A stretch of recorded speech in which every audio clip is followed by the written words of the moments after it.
Hai guys, nama saya Steven. Hari ni saya nak tunjuk korang apa aksesori ada dekat motor saya ADV 160. Let's go. Alright, saya tunjuk korang aksesori apa yang ada dekat motor saya.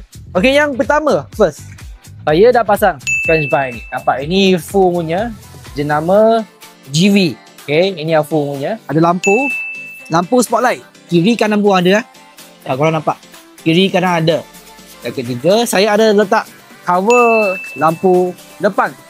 Lepas tu windshield saya dah tukar dah windshield. Nampak windshield dah tukar. Saya ini warna silver. Lepas tu yang ini sebelah kiri kanan pun ada. Handguard. Ini saya pun ada tambah handguard. Ini nampak besar sikit handguard.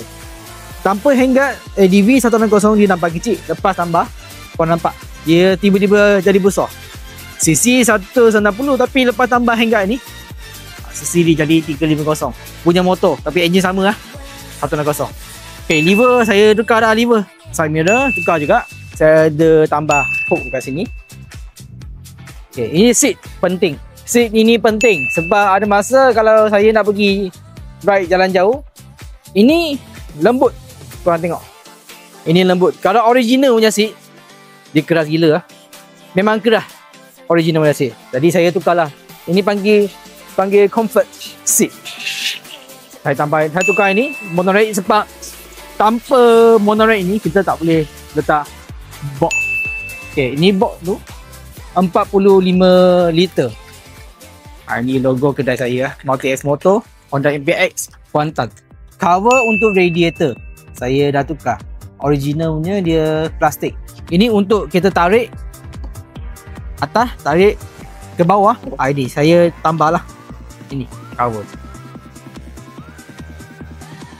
Tujuan saya pasang French bar ini yang full sebab motor saya pernah jatuh.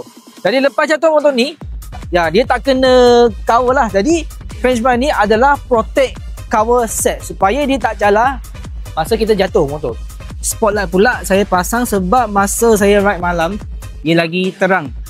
Dengan lampu ini saja sebab saya ada pasang cover lampu, jadi dia dah block lampu dia. Jadi saya pasang ini supaya saya nampak lagi terang masa saya ride malam. Ini penting juga. Box ini ada dah 45 liter. Tujuan saya pasang box sebab hari tu saya ride pergi Temellow.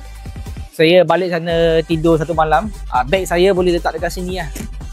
Bukan saja saya boleh letak bawa seat, sini pun boleh letak barang. Bag ke, nak letak kasut ke, semua letak dekat sini. Kalau korang bawa ADV 160, korang boleh komen ke bawah aksesori apa yang ada dekat motor korang. Kalau korang nak test motor ADV 160 sebelum beli, korang boleh datang kedai saya dekat Jalan Bersera sebelah Public Bank untuk test sebelum beli. Ini motor saya tau. Saya offer bagi korang test motor saya ADV 160. Guys, ingat lah, kami bukan sekadar motor saja, tapi kedai kami ada pusat servis. Kalau korang beli motor dengan kami, saya janji kami akan jaga motor korang. Kita cuba nanti. See you guys.